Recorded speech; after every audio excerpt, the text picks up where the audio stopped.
I accepted the fact today is a good day to just end it. So every day I woke up like that. I didn't care. I settled for I'm an addict. This is where I'm gonna stay. This is where I'm gonna end it. People like me don't have chances like that. They don't have chances for success. I was dealt a bad hand. That's what I would tell myself. Right. And when I accepted that, I made it okay for me to act the way I was. Built by the rested, you can't tell me nothing. Built by adversity, led by courage. Everybody doubting me, now everybody proud of me. I swear to God, I'm gonna be everything I wanna be. Built by the What's up, my people? What's up, my babies? What's up, my loves? It's your boy, Ronnie Leduff, back in the building for another episode of Built by the Red Stick. Before we get into this episode, why don't you listen to a word from our sponsors? And this episode is brought to you by Rayville Recovery Treatment Center. Rayville is about an 80-plus bed facility in North Louisiana, just about 3 hours north of Baton Rouge. It's the number one co-occurrence residential treatment facility in the state of Louisiana.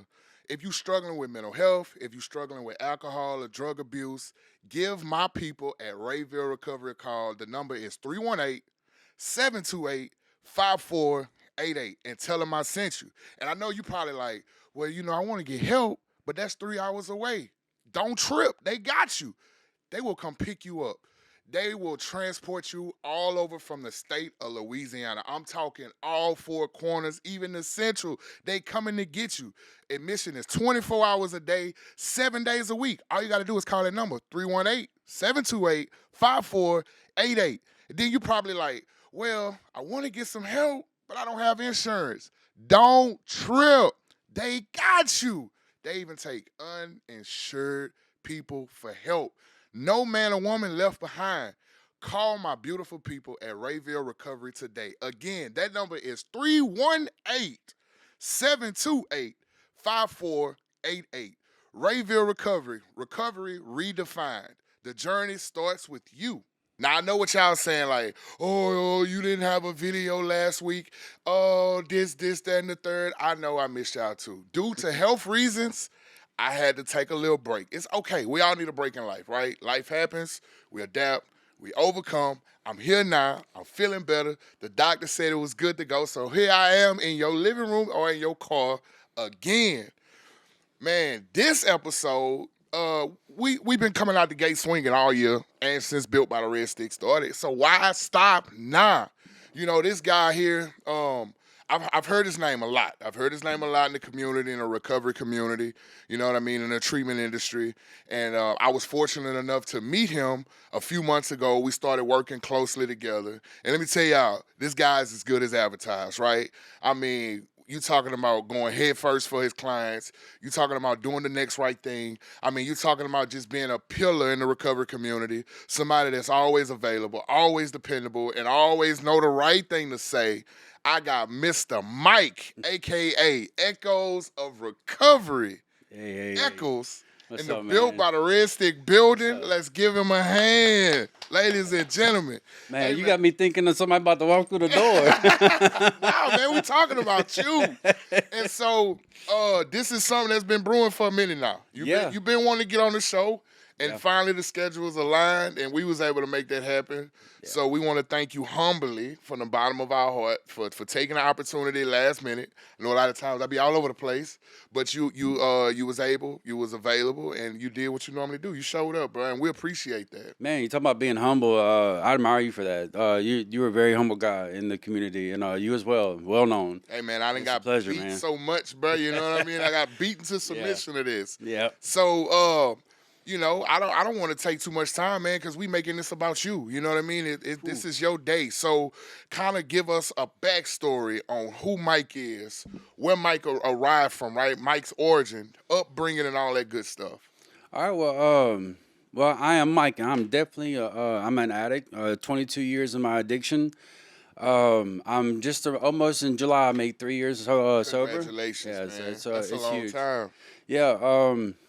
Man, it's been quite an experience. Well, it started really young. Well, in my family, I'm raised with alcoholics and addicts, And my family loves to be enablers to the point where it's very unhealthy. Right. Like my grandmas, my aunts, my mom. You know, my mom was one of my biggest fans, but yet she loved me to death. Yeah. You know, Literally. Yeah, for sure. So and she just wanted her baby boy to be happy.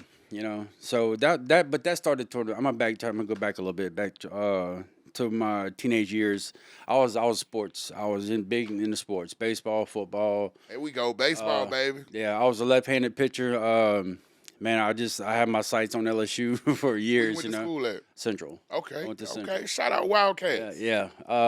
When them, man, my football field's still there. Yeah. They tore down my middle school, but hey, it's all right. It's all right. It's pretty cool. Now I have kids that go to the same school. Like, your last name is Echols? Yeah. Oh Lord, I know your dad. I taught your dad. Yeah. I'm like, oh man. I'm apologizing now to you, sweetheart. So yeah. Man.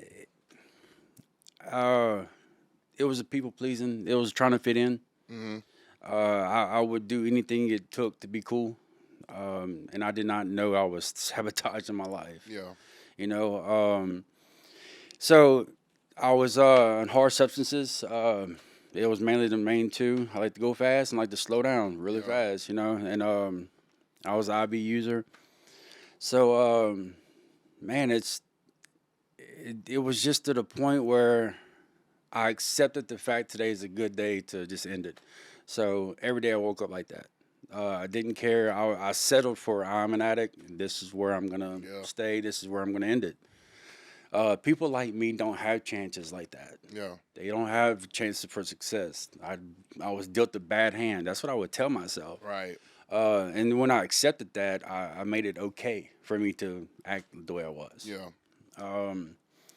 Man, I didn't realize that it was a very selfish thing in my addiction, that I'm only hurting myself, right? Right. That's Lies we tell ourselves. exactly. That's the insanity part of it. Man, I didn't realize that it was causing my mom to have social acceptance and social anxiety problems. You know, it's like she didn't want to go out anywhere because she was scared of her friends or her family, or how's your kids doing? Right. She had nothing good to say. Yeah. You know, and so my mom, and with my past in sports, you know, I was kind of known in our small community of Central. I was known a pretty good bit, and they always asked, "How are your kids? How are your kids?" And she always had to say, "Well, not too good." Yeah. So yeah. You had siblings? You have siblings? Yes, I have I have a sister. Okay. 4 years younger than me. What's up, sis? Love you. Shout out, sis. Yeah. So we and it got to the point where my mom allowed. I'm not gonna say allowed. She didn't allow us to do what we wanted, but it ended up that we did what we wanted. Right. And my mom was one of them people that, well, if they're gonna do it, they're gonna do it anyway. As long as we're together, at least I know they're safe. Yeah. And so, unfortunately, I'm sorry, Mom. I'm honest, and you know this. You've been part of my recovery since day one. My mom enabled us, and we partied together. Yeah. And had a lot of fun. And I'm gonna tell you, I'm the addict. I'm not gonna sit here and tell you my whole addiction was horrible. I had a lot of good fun, a lot of good times. I met a lot of good people. But ultimately, you know, all good things. Consequences just too much 100%. to deal with. I got you. Yep. So yeah, man, I when I try to tell my story, I don't really focus on too much of my past. Yeah. I like to kind of start where recovery started for me, and when I am part of a 12-step program, Okay. And thanks to Edgefield and Elevate, Mike, Hank, George, love y'all, man. Thank y'all so much. Man, it's been quite an experience. I remember doing my first step. I wasn't even in recovery. Didn't know what recovery was, and I think that's a benefit that I got to experience, that I didn't have reservations for what recovery is supposed to be. Right. You know, so I went in here not knowing what sober living was, what recovery was. I didn't know nothing about the 12 steps. And I found out after I was getting help is that I wanted help. Yeah. I didn't say, hey, I want to change my life. Hey, I want to have a spiritual experience, a spiritual awakening. I didn't know what none of that stuff was. Right. So I realized after I got, about 2 or 3 months, I realized that I did step one in a vehicle outside of a store with doing my drug of choice with tears in my eyes. looked at my mom. I was like, Mom, I don't want this anymore. Admitted that I was powerless. My life was unmanageable. Right. And and my mom took my hand right there and prayed for me. So with that being said, I'm saying like my mom let me do what I wanted to do, but knew that there was something else for me. Yeah. So she never gave up, and she used to always tell me God's going to use you. Right.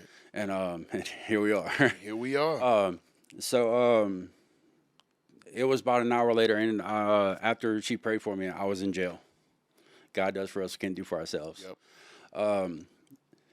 I wish that was enough. I wish going to jail was enough. I wish the one time that I did overdose was enough. Yeah. At that time. But come to find out that when I was sitting there, I wish it was enough. I wish it was enough. The first time me and you met at your work, you called me a unicorn. And I was like, man, I wish this was enough. Wish this was enough. But to give hope, not bragging, is I've never tried getting sober. I'm almost 3 years sober. I've been to one detox, one treatment center, one sober living. Heard of. Ladies and gentlemen, do not try this at home. It does not always work like that. God obviously wanted you to get whatever you had to get going. Yeah. So it took me about 20, I think it was 23 detox centers, 6 inpatients, and 6 separate suicide attempts. So yeah, that's why I called you a unicorn, because that is not usually how it goes at all. Well, Ronnie, what it is, man, is my level of willingness matched my level of desperation. Yeah. When in this, I was desperate. I wanted to change because the last 2 years of my addiction, I was like, I don't want this. I don't want to be this person, but I had to have that drug to be normal, to deal with life. Right. And the thing about it, I wasn't even dealing with life. I was dealing with existing. Yeah. You know, I didn't start living until I started to become sober. I can attest to that. Absolutely. You know, it's like the funny thing about recovery is recovery has given me everything my addiction promised me. Yeah. You know, and the lies we tell ourselves, man. The lies, and I was so good at lying to myself and lying to other people, manipulating people. Mm-hmm. I believed everything I said, knowing it was a lie. Man, when I woke up, man, I was like, man. And the thing, when I knew I was ready, because I hear people say when they go to treatment or go to this, I want one more before I go. Yeah. You know, it's like I got in the car, called Medicaid, got in the car, and I went to detox. One of the worst. You went to detox at? Baton Rouge Behavioral. Okay. OBR Behavioral, man. I think that might be one reason why I never went back. I mean, they don't make them where you love them, you know what I'm saying? Yeah, for sure. But no, it's just really, it served its purpose. Yeah. It really did. I'm very thankful. I still see some of the texts today. Yeah, yeah. And let them know who I was and like, oh, I remember you. So. So you talked about the dynamic of the relationship with you and your mom when she prayed for you. An hour later, you was in jail. Yeah. And then right before that, you discussed partying with your mom. You know, a lot of the times you hear people say that's never been in that situation. You'll hear people say like, oh, you know, once a parent do that with the child, their relationship is forever different, right? So how's the relationship with you and moms now, knowing that like, hey, you used to party with me, and now like, so what's that like now? I was told in church that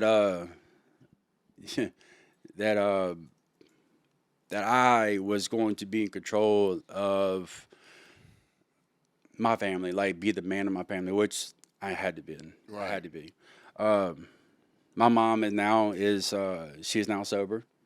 She is going close to a year sober now. My dad's also sober. So it's just like that generational curse. Y'all had an episode about that, and I was like, I watched that one for sure. Yep. And it's funny that generational curses can be broken. Yep. And the thing about it is, at first, I went to my family like, do this, do that, do this when I'm fresh in recovery, like not knowing like it's all about how you walk, not how you talk. Promotion, you know, the promotion part of it, you know, it's just people gonna do what they want to do, just like I did.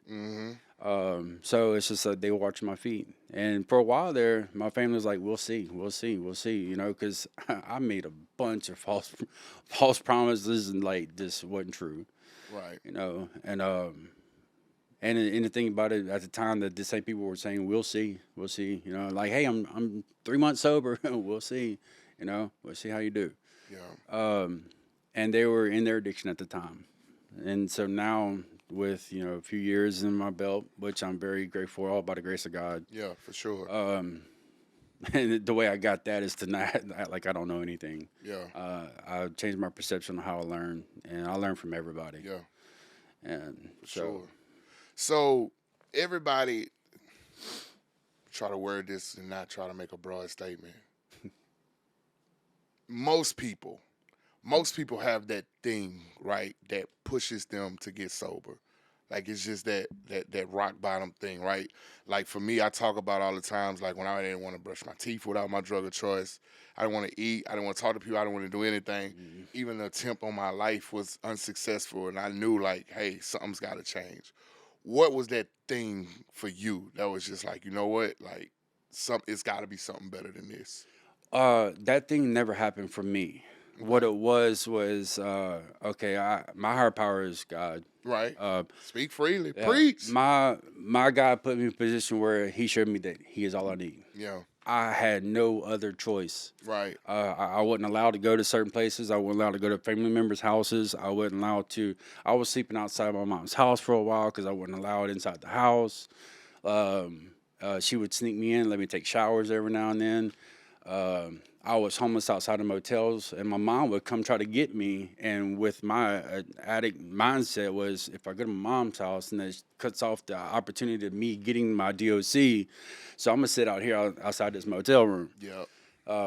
Not even being able to afford to go in the motel. Yeah. I was just outside waiting for an opportunity to do whatever. So what it was is the guys put me in a position where I had no other choice. I knew there was something else because doing it my way didn't work. Right. So I had to just completely surrender. And I did not know what I was doing. I didn't have a rhyme or reason why I was doing what I was doing. I didn't know the name of it, but I was doing. I was going through the motions, and I started learning about what I was doing later, and when I was in treatment, and learning. Okay, this is what the character defects. This is the things that the mind, how the mind works as an addict. And as I was learning, I was like, that's me, that's me, that's me, that's me, all across the board. So then that attracted me, and that attraction rather than promotion. If you would have came up and said, "We're gonna get sober together," Yeah. I'm like, do you know who you're talking to?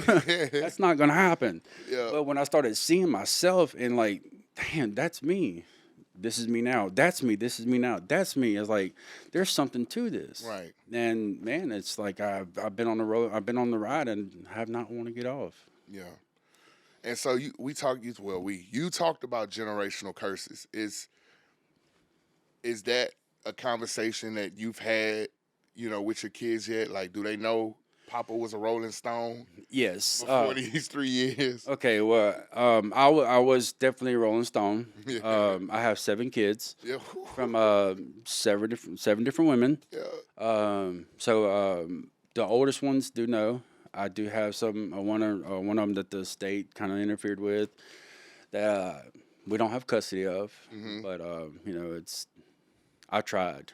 I was fighting a case in orange and handcuffs. Me and my daughter was trying to get custody of her sister, till we can raise her and we can help raise the baby. But they didn't allow it because the baby was in foster care for a year. So 1 year old, they made memories. I went into the room knowing I was going to lose because the way it was set up. Yeah. So, but we tried. But that's another part of the selfishness I thought I was doing. I thought I was only hurting myself. I did not know the people how far the roots that pain goes. So yeah, my newborn children had to suffer from it. Yeah. Well, we'll pray some clarity in that situation. I don't know the details of what's going on or the opportunities that's there, but hey, whatever God got for that situation, it's gonna be. And so what are some of the preventative measures that you take, right? That spiritual maintenance we talk about and all that good stuff. What are some of those things? What that look like for you today to try to keep you in the right mindset and to stay away from some of those old behaviors, from keep them from cropping up? It's it's that daily reprieve. Yeah. What got me sober keeps me sober. Do not complicate recovery. Do Yeah. not. It's a simple but not easy. I try to practice the principles behind all these steps. Some steps I work more during the day or during a couple days, a week, whatever, Yeah. than others. But I try to maintain that integrity, the honesty, Yeah. the brotherly love, the God conscience. I start off with the God conscience. Yeah. I start that off every day, and it's just that simple. It's people. I can see it from the involvement I have with other people's recovery. I see how they complicate things, like the way they overthink this, and the reason why I know they're overthinking because I'm an overthinker. I Yeah. see myself, and I'm like, man, look, it's not that complicated. But it's so easy because life throwing stuff at you, and you get distracted by life that you don't focus on your recovery. Yeah. I tested that's 100% true. Yeah.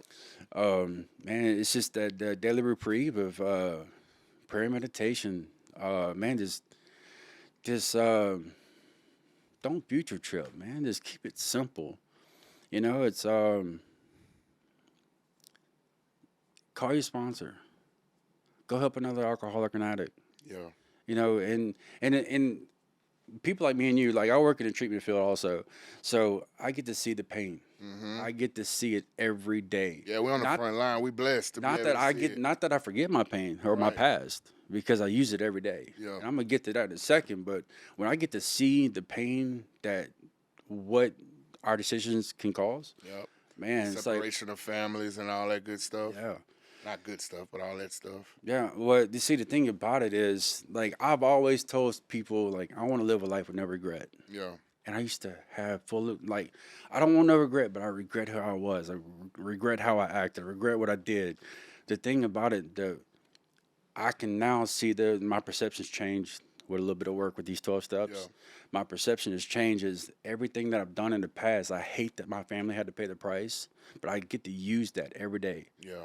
Mama, I made mistakes. Mistakes made me who I am today, and I don't have any regret. I know that sounds messed up. I know what it sounds like, but the thing about it, I use my past to Right. help save lives.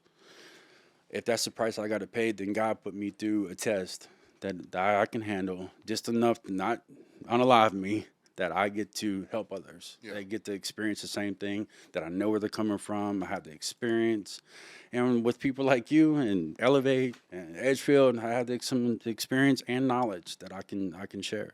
Absolutely. And so you kind of alluded to it briefly.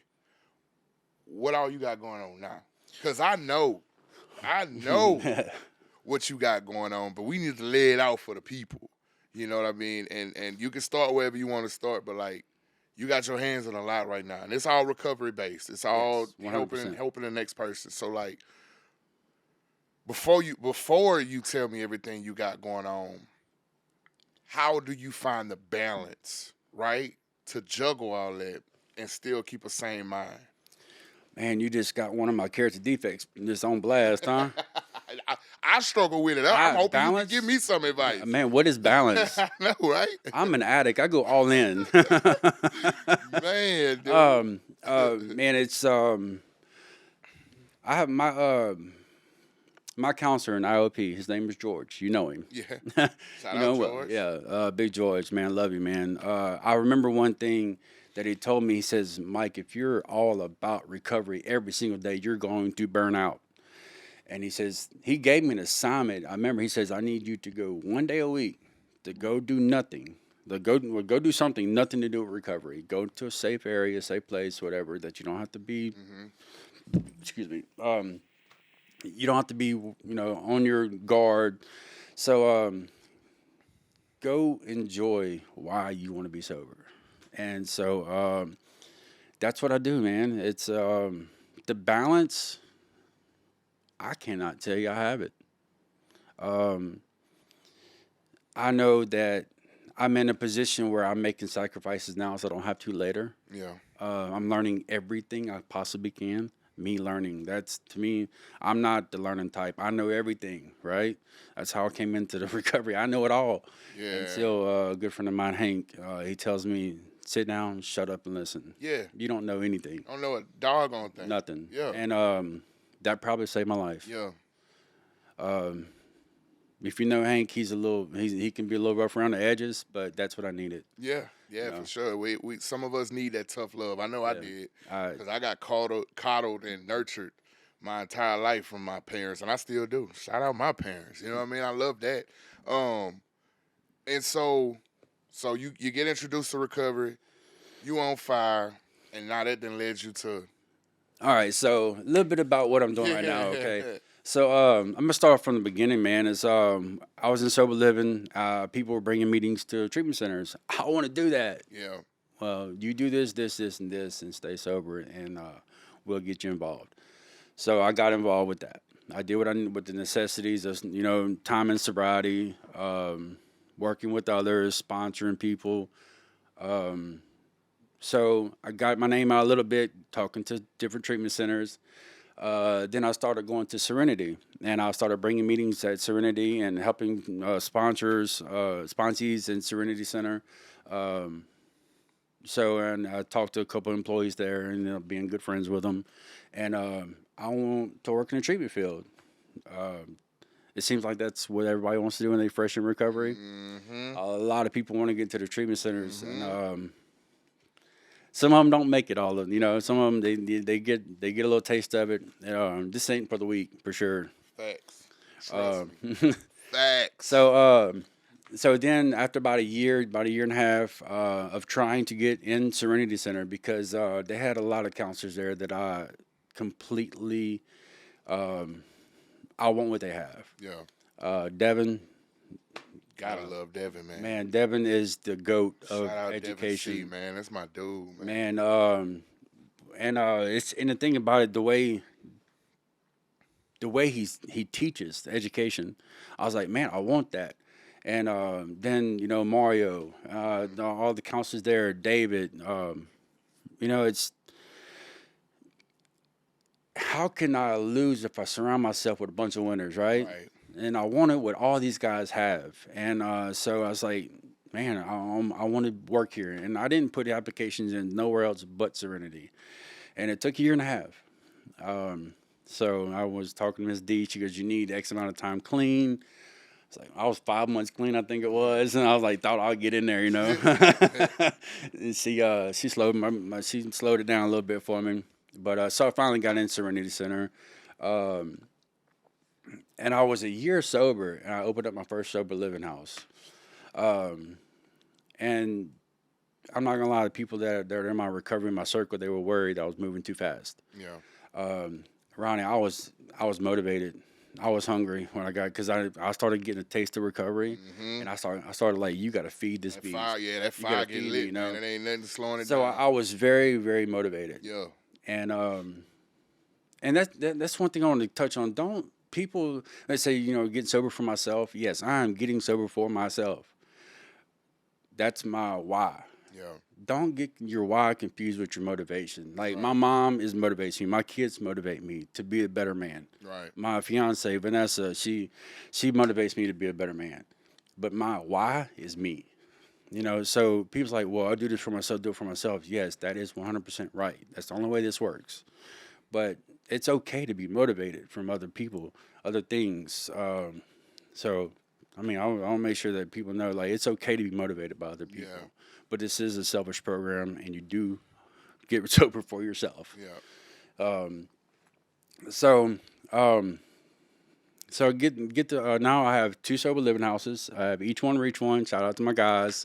I have Forever Family, love you ladies. With the help of my fiance Vanessa, she runs my women's house, and I run the men's house. And I'm in the process of getting my 3rd house going. Trying, it's a little bit of red tape we got to do. So, also, I'm trying to get into the podcast. Echoes of Recovery. Shout out Echoes of Recovery. And that all started with TikTok, man. I started. It was crazy because I tried to be an advocate for recovery in all aspects, anywhere and everywhere. Right. Then I started doing this TikTok lives, and I was like, man, I'm reaching people worldwide. That felt good. Right. I mean, call it ego, whatever. It felt good. So I started kind of getting into that, and we kind of got a community. Was like all my TikTok followers. What's up, man? I'm glad to see y'all. So it's the community. It's like a little family. It's a cyber family. You know, it's pretty cool, and we follow each other. And man, when you miss a live and you're not on live for a while, they'll blow you up on Mm-hmm. DMs. So treatment centers, two sober livings, working on the third. TikTok, trying to get the podcast going on YouTube, which is Echoes of Recovery. Man, that's pretty much and the goals is to. I was definitely encouraged by Mike Oakley, Hank, George, and everybody that I want to have my own outpatient treatment center. Uh, I don't know if I'm gonna fool with the inpatient thing, Yeah. so I like to do have that, and we're gonna have different LLCs for job opportunities, and we're gonna have different houses for house placement. So have our own little ecosystem. Yeah, your own ecosystem. I like that wordplay. Yeah. Yeah, you ain't got no balance. You got almost as much going on as me, if not more. I'm And then busy. you work too, right? I have a full time job. Yeah, you know what? My boss is not gonna like it when I say this, and I'm sorry, but this is 100% true. I get to take my breaks at work. Yeah. I get to kind of sit down on my days off. You know, I have like I have 11 beds in my men's house, 6 in my women's house. So that's that many Yeah. personalities. On top of I got my grandkid, my daughter living with me, and I got to deal with me all day. You know, I'm a lot. Yeah. I'm a lot. And then you get to kind of mentor the clients as well, you know, at work. And I know for me early in recovery, you know, that helped me out a lot. Like being able to just sit down and have a one on one with a client or a group of clients, whatever it may be, like that helped me a lot. So where have you found that those interactions and being able to, you know, impute knowledge and understanding of this beast that we was up against, like how has that helped you in your journey? Tell you what, man, it helps me stay focused on reading my big book because I'm not going to be able, for one, to teach or bring somebody through a conversation that I don't know what the hell I'm talking You're about. right. So I like to stay on point about like I talk about what I know. And plus, I'm not going to be a hypocrite. I'm not going to ask you to do something I'm not already Right. doing or going to do Right. or will do. So it keeps me on my toes. It keeps me working, you know, my program. I'm not gonna sit there and hold people accountable. Hey, you need to meet with your sponsor this week. You know, like that's a necessity. That's a requirement you have to do to live in this house. I meet with my sponsor. Right. Um, you know, not as much as I like to, but I do. Yeah. Um, and we're just, you know, when you're part of this, you know, this far into your recovery, it's more of a maintenance thing.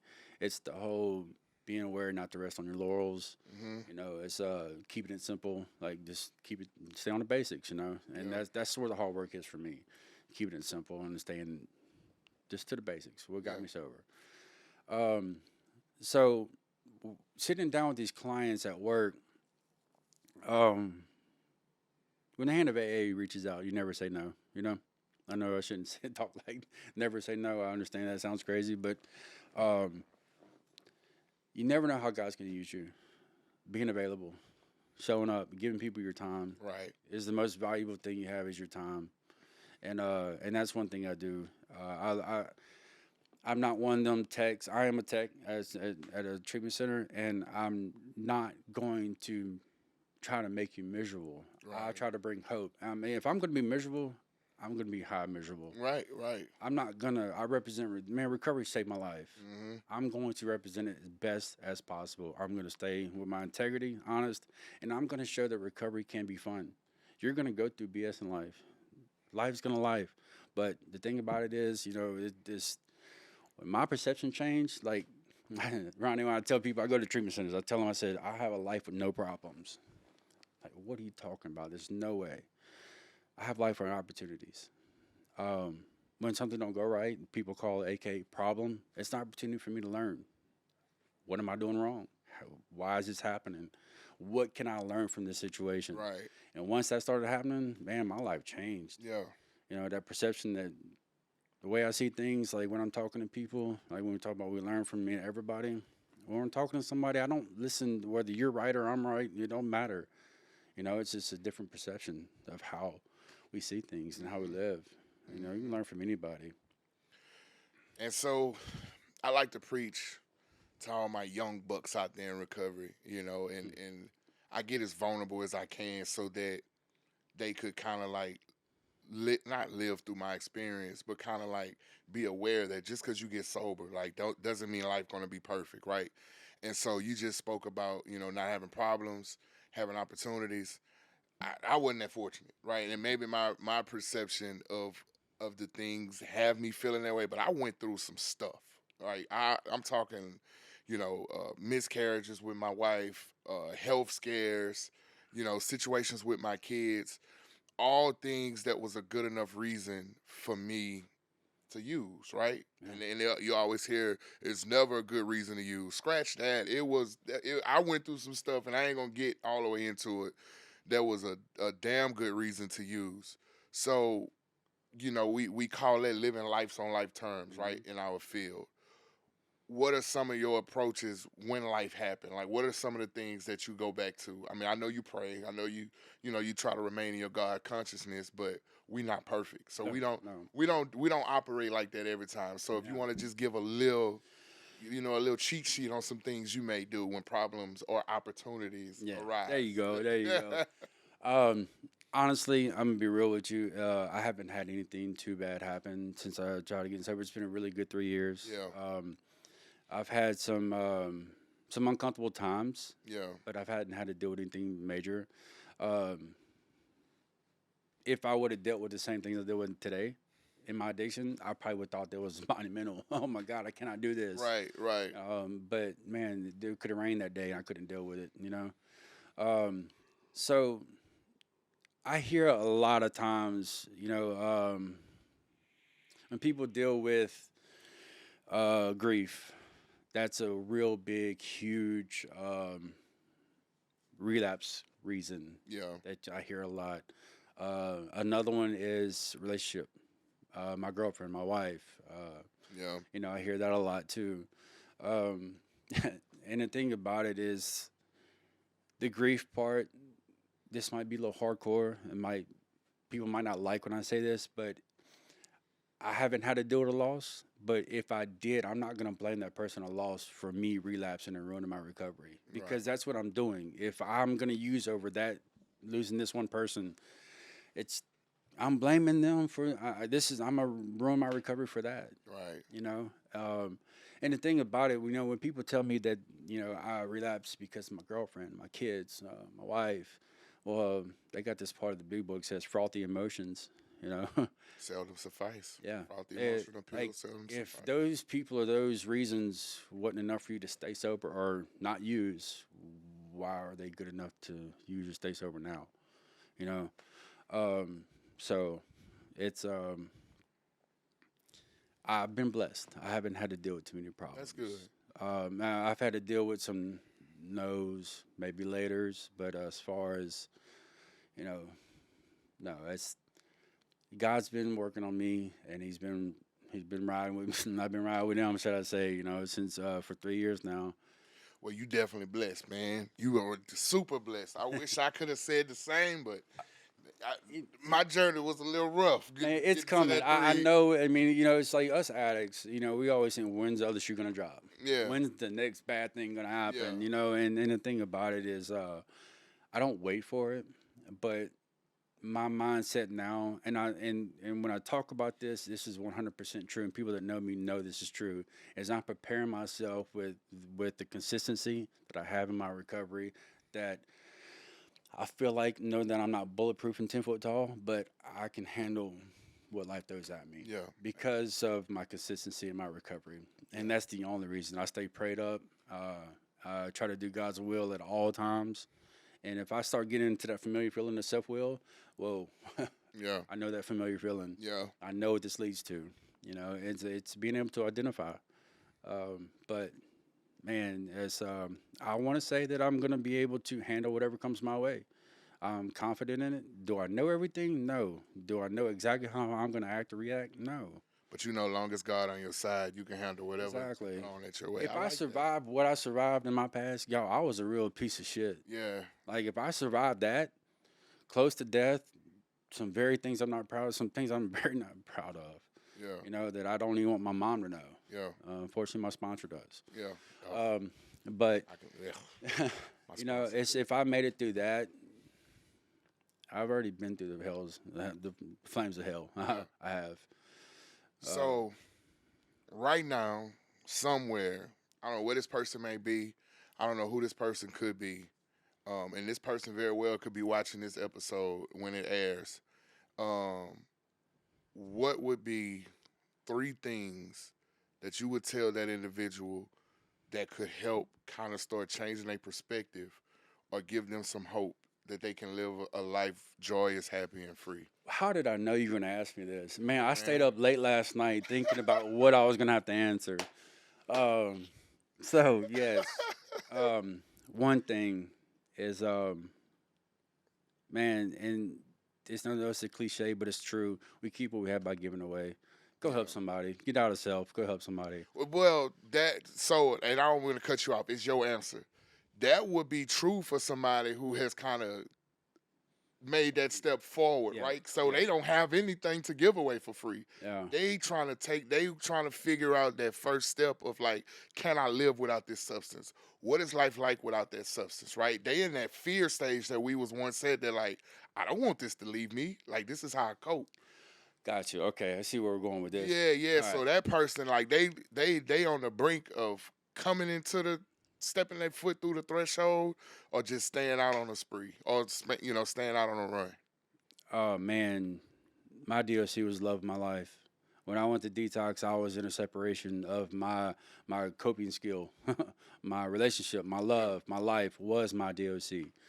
Um, the fear of not, I had to how to learn how to live again without it. Right. I had to learn how to go fishing without a drug or an alcohol. I had to learn how to go, uh, like you said, I had to learn how to bathe. I had to learn how to be responsible for myself, my hygiene, my self care, without my DOC. And the thing about it, man, if I didn't have my DOC, I was in the bed, Yeah. Facts. or If I had a bed to be in, you know what I mean? or I was on the Park streets bench trying to or- find a yeah. way to accumulate Yeah. to get it. Um, all I can say, man, there's no right time to make that decision. It's a fear that you're gonna have, but it's so worth it. It changed my life. It changed people's life around me, and all it took was me to make that decision. Yeah. Uh, man, the fear is gonna be there. It's gonna be uncomfortable. It's gonna suck for the first couple weeks. You know,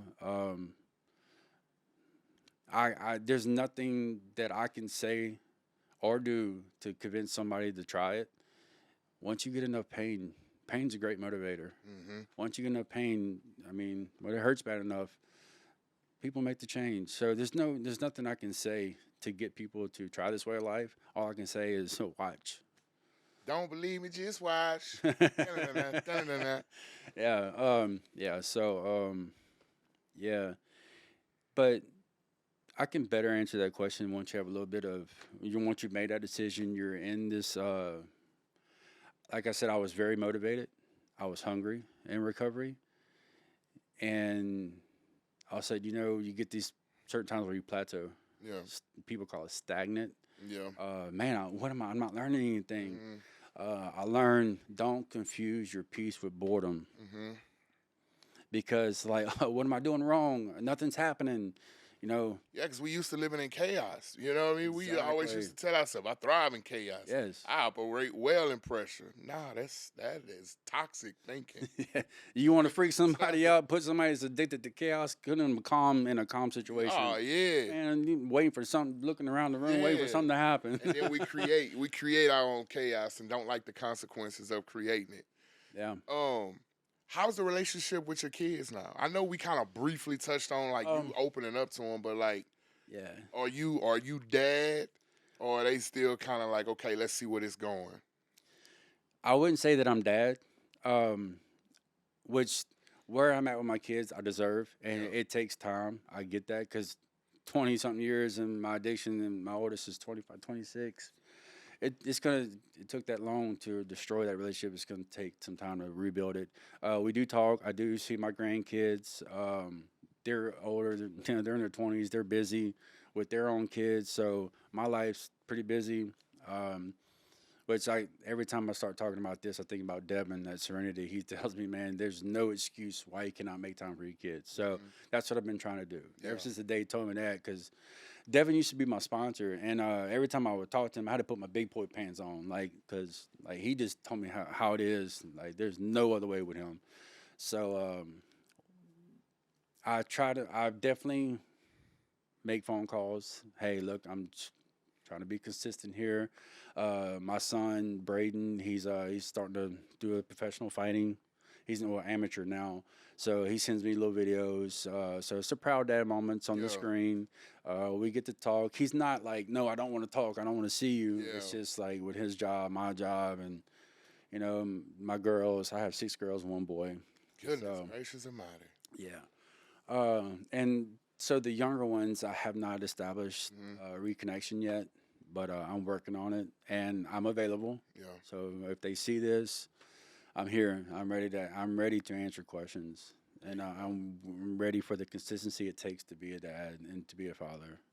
That's good, So man. yeah, That's powerful. it takes time, man. I'm at the Yeah, point for where it sure. just transitioned into making it happen. Yeah, for sure. It's like now I feel I'm confident and comfortable saying I can be there now. Like not hey, I'm be there this weekend and not pick you up. Yeah. It's like it's no more false hope. It's like look, I can prove myself that my word is strong. I'll Yeah. be there.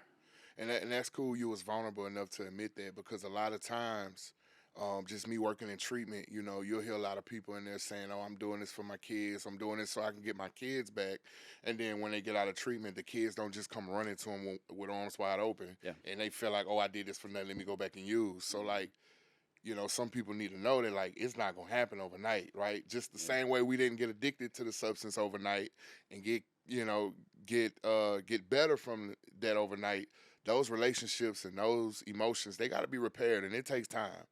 100%. And speaking, especially for my situation, it's still stuff even at 6 years sober that I'm working through with my kids as far as that they trust me. They know I'm gonna be there. They know that like, okay, daddy has showed this consistency for this long. They can count on me. Basketball games, cheerleading, volleyball, football, whatever it is, track, whatever it is, I'm showing up.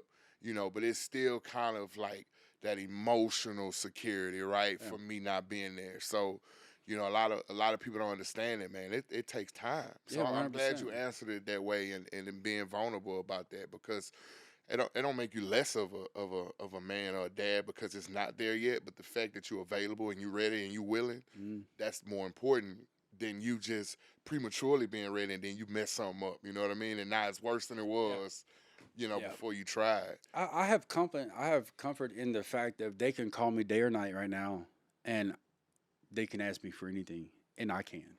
And a lot of times it's not even money. Yeah, yeah, It's just the present, yeah, the physical exactly. presence, and I'm going through that with my son right now. He can have whatever he want, any video Mhm. game, shoes, clothes, whatever. It's not even about that.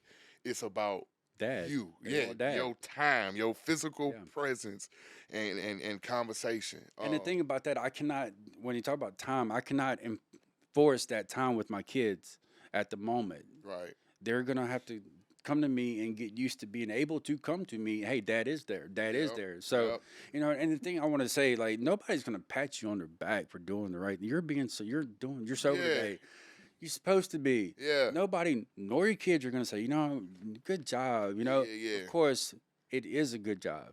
Like, celebrate the small things, but the expectations of, hey, I'm sober, look at me. No, that needs to go. It's like it's huge. Sobriety is huge, but the world don't understand the obstacles and what we go through. Every day is a challenge for us. And a lot of people don't understand that. So the pat on your back isn't a lack that they don't care. hmm It's just they don't know any better. And I wanted the pat on my back. Yeah. And for at first, I wanted the stroke my ego. Look at Yeah. me. I'm doing something I'm supposed to have been doing, and that's a reality I had to deal with. But it's just the lack of knowledge from the world about what we go through on a daily basis. So I say that to the people that's fresh in recovery or excuse me, has dealing with that. It's a do it for yourself kind of recovery. Yeah. Don't do it for the pat on your back. I get to go to bed. I have peace. I Yeah. have purpose. You know, and that's the thing about it is knowing the purpose that I fulfill. When my kids do call, they know they're calling somebody that they know is doing right. I don't have any hidden agendas or no self-seeking motives in whatever situation they might have or lies I can come up with. People know me now. If you don't want to hear the truth, don't talk to me. Yeah. Don't ask me. And so just being able to be here for my kids at any time, being available Yeah. for whatever, that's a win. Yeah. I celebrate that. Yeah.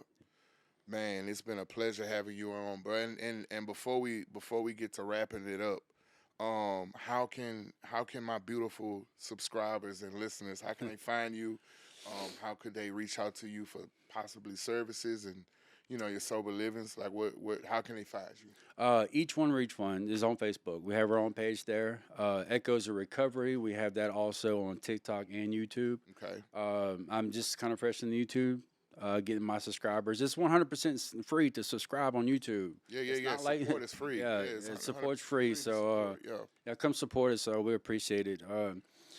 And hey, look, my number's all over Facebook. I put my number anywhere. Yeah. Anybody that struggles with addiction, I have different avenues. I love the fact that we're in partnership with each other now. Facts. And I want to say how blessed I am to have. I can cover almost any area in recovery. Yeah. You don't need detox. You need treatment. You need whatever counseling. Yeah. If it's addiction, or if it's psych, whatever. I have avenues thanks to people like you. Yeah, absolutely, bro. That's what we do it for, and that's the reasoning of networking and being at the right place at the right time and with the right mind state. That's what it's about. It's just connecting that bridge from this person that need whatever the help may look like on the other side. And so it's like I don't have to do it myself. Yeah. we work together. And that's how I know there's growth. That there's no jealousy in our game.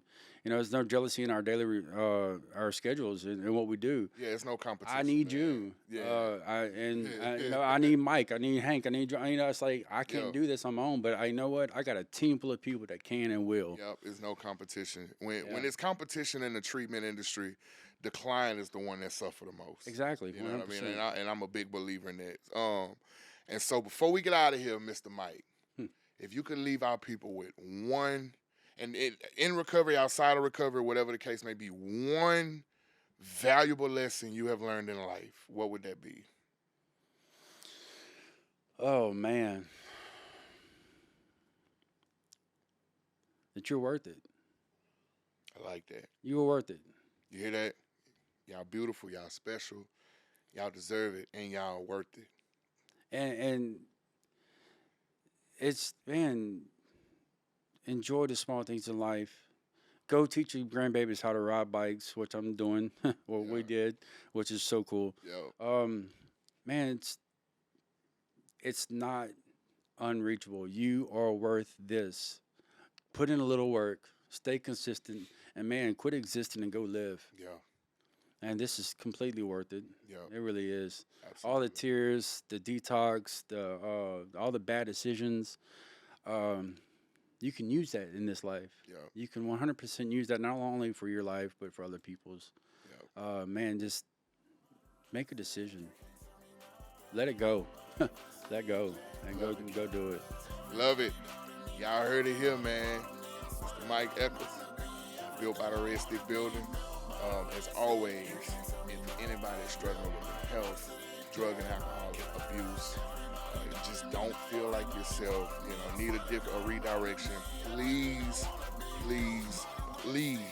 reach out to us in the Built by the Red Stick DM on Facebook. You can DM me, Ronnie Leduff. Also, you got Each One Reach One on Facebook and Echoes of Recovery on TikTok and YouTube. And as always, my beautiful people, we'll be back at the same time, at the same place, with the same producer. Built by the Red Stick, baby. Built by adversity. Let's go. Led by courage. Y'all thought we were playing? This shit was meant to destroy us. But